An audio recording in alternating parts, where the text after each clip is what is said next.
Key Bros, what do you say? What do you know? Why that?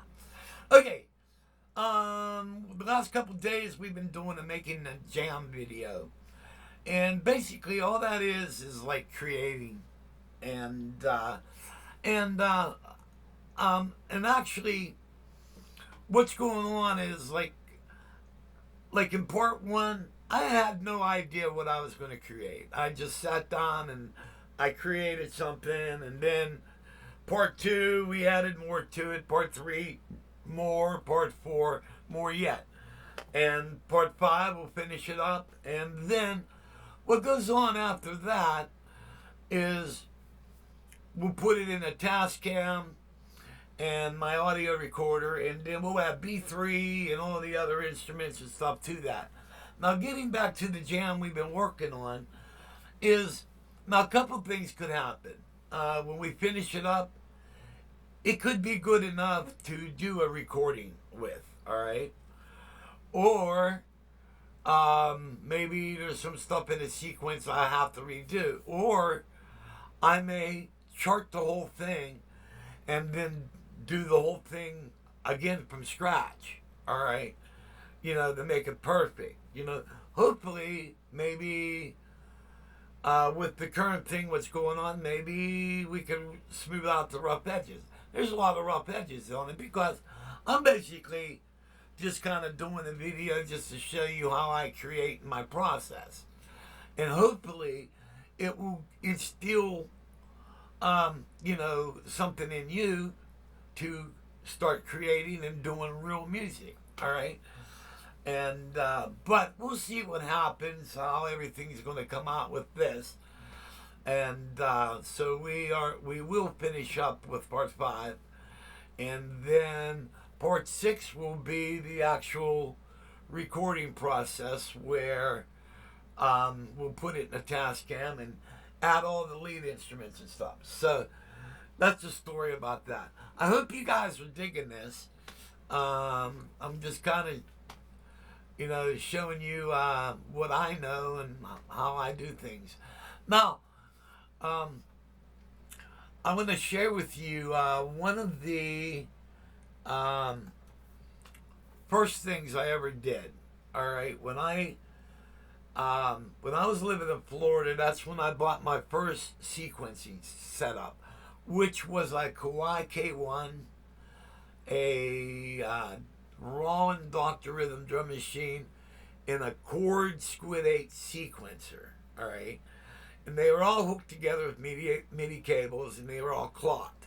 So when you hit start on the sequencer, it started the drum machine and started the keyboard and all that stuff. And you had to hook all that. And not like we have it today where we have like one keyboard that does everything, you know. But it was during that time I actually wrote my first overture, all right? Because I've always, before I was just thinking, you know, keyboards, bass, drums, you know, your typical band stuff. And then, you know, and some minor orchestra stuff, because I was doing some national acts and stuff like that. So I had to play brass and strings, vibes, and all that other stuff.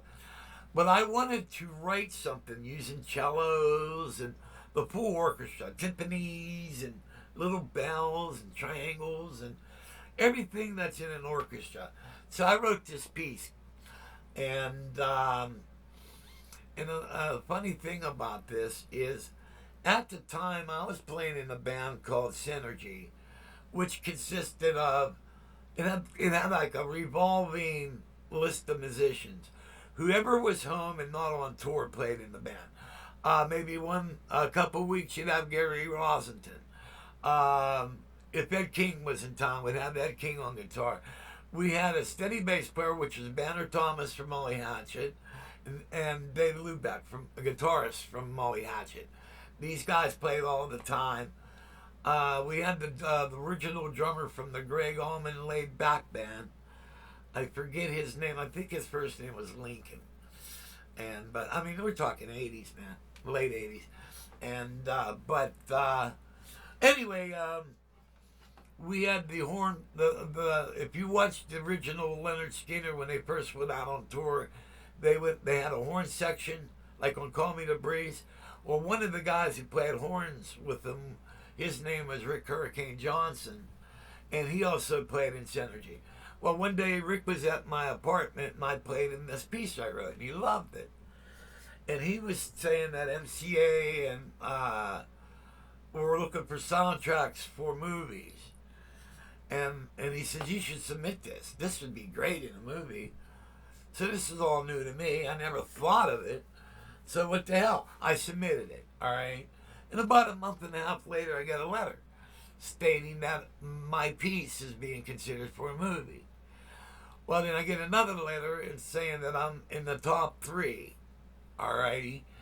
And, but I got beat out, all right? There was me, another unknown composer, and the guy who got the bid to do the movie, Alan Parsons, all right?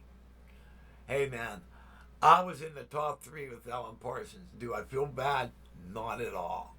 Because I made it to the top 3, and to get beat out by one of the people who's inspired me in my way I put things together, Alan Parsons, I mean, it's as good as it gets, man. So, anyway, the name of the movie was called Lady Hawk. It had Michelle Pfeiffer, Rutger Hauer, Matthew Broderick was in it, and Ellen got to do the soundtrack for the movie. But this is the piece I'm going to share with you guys, and then this is the first piece that I actually wanted to write like a whole symphony orchestra like. And I wanted to do it, you know, put some rock influences and everything.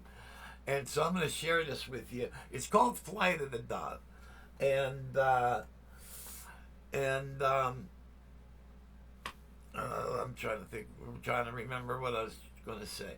It's called Flight of the Dove. And what inspired me is, I'm a big believer in Christ, all right? You know, our Savior. All right, and I've been a follower for long decades, blah, blah, blah. And so what I wanted to do is I wanted to write a musical interpretation of the birth, the life, the trial, when he got arrested, the crucifixion, and his resurrection, and when he ascended into heaven. So I put this all in an overture, which I called Flight of the Dove. All right. So I will let you guys hear it, and you guys can check it out. And this is the very first piece that I wrote. And so I'm going to put the camera facing the screen here, because my computer has an Eltec Lansing speaker system set up to it. So that way you guys can get the best quality. And, you know, I'll run a little slideshow of keyboards while that's playing. And, wait, did I? A, B, C, D, E, F, G, we need flight. Where's flight? Here we go. All right, so this is it. And you can guys check it out. Now, the original sequence took me about 5 hours to do, 5-6 hours, all right? This is a newer version of it, which was done on the Korg Triton Studio, all right? The original version was done on those 3 devices, the Kawai K1, and this is a much better, this is more polished and everything. I wish I had this set up when the movie came out, but at the there was no such thing as the Triton at the time, so. All right, so here it goes. Enough blah, blah, and yada, yada. It's Flight of the Dove. Check it out, bros.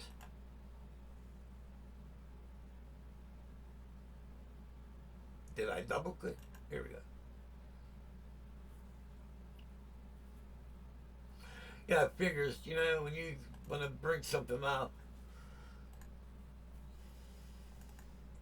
Here we go. Jeez.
And that was that.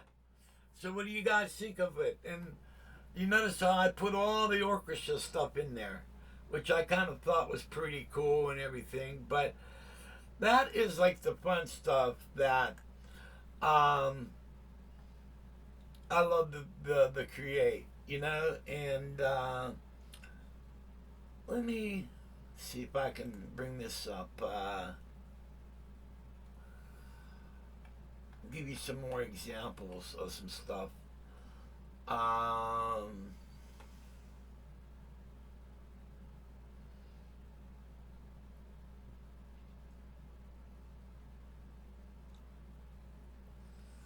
And also, this is included. If you buy my music package, you'll get all these songs in there. This is all stuff I wrote. And trying to remember.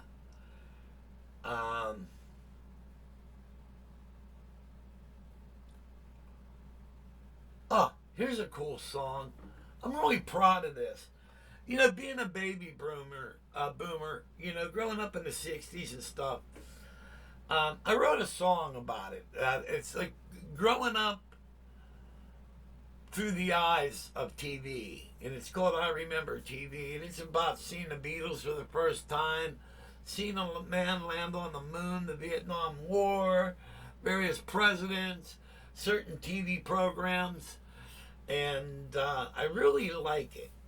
I thought I did a really good job showing what life was like for a baby boomer. Let's check this song out. Let's see if you guys like it.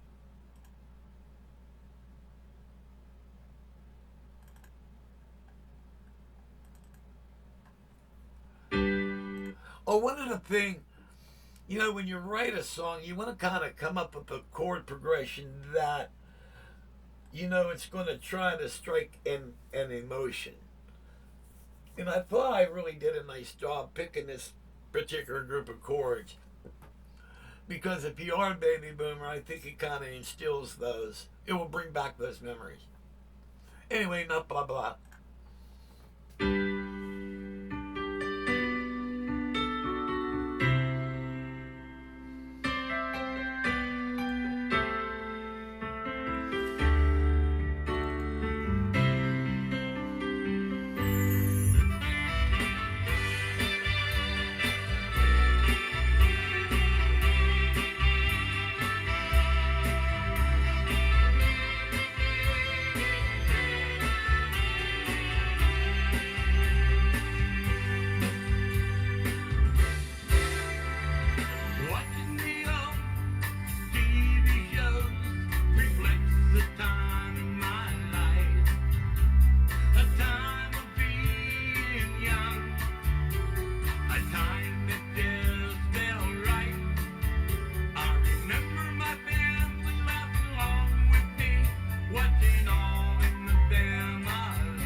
Now, I applied a little thing that stuff you don't see today, kind of the old school way of doing arrangements. For one, key change. I put a key change in it. At the end on the chorus, I did the chorus, I sang the chorus straight the first time. Then the second time, I switched to rhymes. So I went, I remember TV. All right, when I sang that, then I came back. I remember TV. I remember TV the way it used to, the way it used to be. And I was, running the chorus like in rounds. And you don't see that done anymore today. And there's one more. You should write a song every day. Paul McCartney said that. Whether it's stupid or whatever, but it keeps your mind going and it gives you ideas. And I'm going to lay this last one on you because it's a funny song, all right? And I'll explain to you what it's about. Okay, well, after I was done touring and stuff like that, I was offered a large amount of money to be an air conditioning heating technician. I was making $38.80 an hour, plus outrageous benefits, plus a sign-on bonus, which was like $6,000. And and it was also when I had the band House Arrest. Me and the bass player, we both had a degree in HVAC, and they hired both of us. So that was the end of the band. But anyway, I was on a service call, and I was carrying my light and my tool bag. And I was walking down the sidewalk, and I wasn't looking where wasn't looking where I was going, and I stepped right in a large heaping pile of dog doo-doo. All right, and it was nasty. As soon as you stepped in it, it released the gaseous aroma that just kind of permeated the air. There was no escape from it. It was evil. You could just see the evil seething from this dog doo. I mean, this puppy pudding was nasty. All right, so the next thing you do is, okay, well, you got to get it off your shoes. Well, there was no grass around, so you try, scraping it off on the curb. And then, anyway, it was nasty. So I ended up writing a song about it. It's called the Dirty Dog Doo Blues.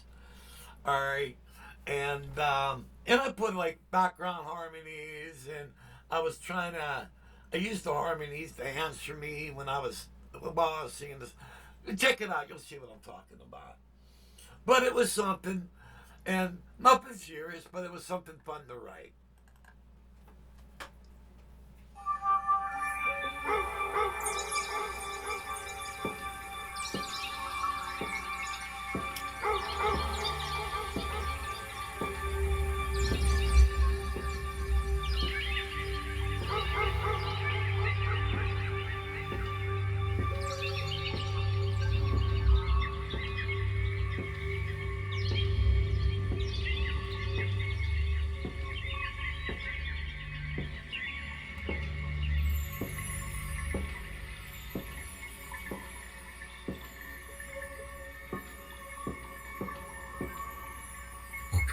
Oh man, look, I need this stuff there.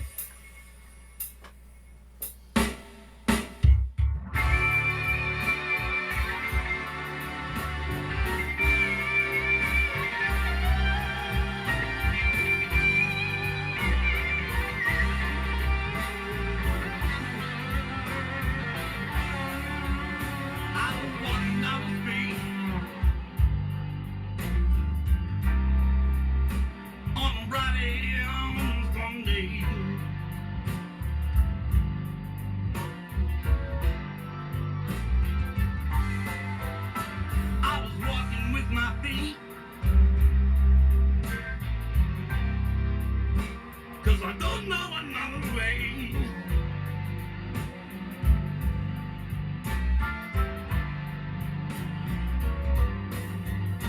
I wasn't looking at what I was doing. Stepped in something that felt like pulling. I got the dirty dog doo blues on my feet.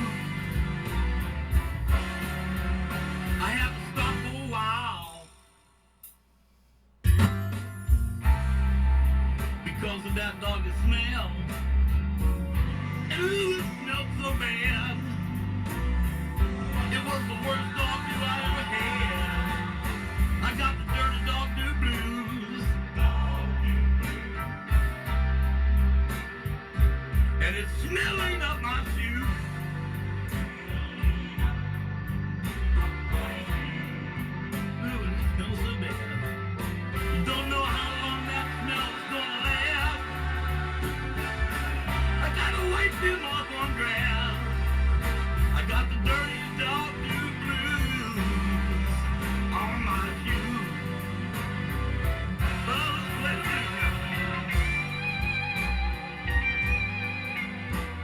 So you get the idea. And you know what? Actually, it'd be kind of a funny song to do live. And there's, you know what? Also, I was talking about creating. Well, one day I was smoking something that kind of gives you an illegal smile, and at the same time I was watching what's it called? The X-Files. All right, and before I was watching the X-Files, I was kind of I probably watched maybe 4 or 5 episodes of The Outer Limits. All right, one of those days you're just hanging out and you're just binging TV, you know. And I had a tablet with me, and I started to write down these words and stuff. And what I did was I wrote a story. It kind of Carol and I, we went to a gig we were playing, and we were down in Uniontown, southwestern Pennsylvania, and we played the gig, and on the way home, we took a different way. And I'll tell you, normally it would take us maybe 40 minutes to get to the gig from our house. Well, it took us like an hour and a half to get home. We were lost beyond belief. And that was at the time we didn't have GPS or anything, but that kind of inspired this tune here I put together. It's called "You Can't Get There From Here," and I really pulled out a lot of production stops on this. It's kind of like a Zappa song, but it's basically you're lost. You can't turn around. You meet this guy, he's really mysterious, and he kind of casts a spell, and before you know it, you're on your way home. You know what I mean? And but it's really cool the way I put the whole thing together. Lots of production, a lot of nice synthesizer stuff in it. I think you guys are going to really dig it. It's kind of like, I hate rap, but it's more like a story. I talk a lot of it, all right, until I go into the chorus. You can't get there from here. I forget what it is, but it's called "You Can't Get There From Here," all right? And you can't go the way you can because the way is not the same. It's really cool. But check it out, and also I think you'll dig the groove. It's a lot of fun synthesizer playing. And that's why I kind of wrote it, so I could just jam out on the synthesizers and kind of set myself up to have a good time playing keyboards. All right, here, check it out. Enough blah blah, yada yada.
to this day. Listen to what I say.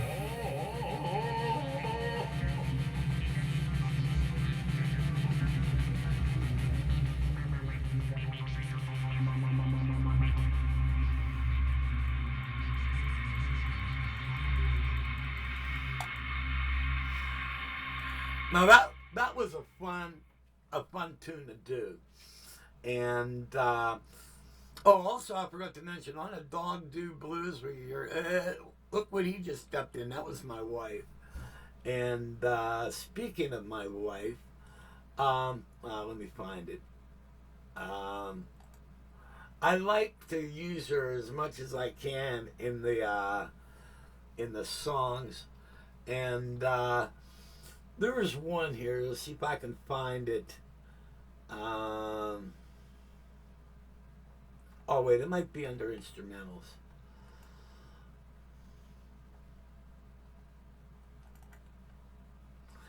And if I could find it, I'll tell you about it. I got so much stuff I wrote. It's unbelievable. That's why I filled up like 6 CDs on in my music pack. You get a whole shitload of original material, and you got some of the crazy stuff like I just played, and you got some really cool stuff, and there's all type of stuff that's in here. I put the address up, so if you guys are interested, like a good example was go over here. I wanted to write something for the B3. All right. So I wrote this. So this has got some B3, and there's a bunch of this B3 stuff here. And this is called Dreaming. Really cool.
Kind of get the idea, and but if you guys are interested in getting the music back, you'll get all this stuff with it.